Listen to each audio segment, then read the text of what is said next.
League. The Boonville boys basketball team had to play 12 games without their head coach last season. That's because Steve Allstott suffered a stroke and was forced to miss nearly 2 months. Now, 1 year later, Allstott is back on the sidelines better than ever. Brandon Smith has his story.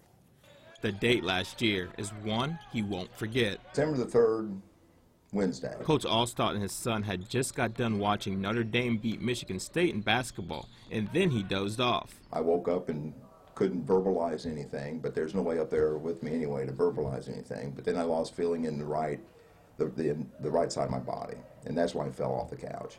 And alarmed my wife. She hollered up there if there was anything wrong, and of course I couldn't say anything. So I'm thinking he was suffering a stroke. Oh, the sensations that you feel is just kind of surreal. I mean, I didn't panic or anything. It's a little bit frightening, but as it's happening to you, it's just happening to you. It's just like, well, it's something else you got to deal with. Conscious throughout the stroke, it wasn't until being in the hospital where he found out his diagnosis. The news spread quickly to the team. I was shocked.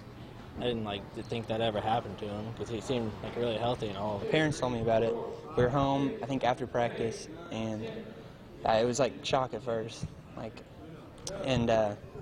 First thing, you think about, is he okay? His diet and sleeping habits are likely the cause of the stroke. He missed about 2 weeks of school in nearly 2 months of the season. It's just something I tried to go about slow. I didn't want to jump back into it right away and have something happen, especially, in front of the kids. You don't want anything like that to happen because that could be pretty traumatic for them. Coach not only credits his assistant coaches, but his principal and athletic director as he worked his way back. Now basically a year removed from the stroke, both he and his players have a little bit different outlook on life. It's a lot different. It changes kind of how you look at it. It makes you cherish every game and every practice you have. As far as my perspective, I get, you kind of start, I don't know about mellowing out, but you're just trying to live day to day. In Boonville, Brandon Smith, Eyewitness News.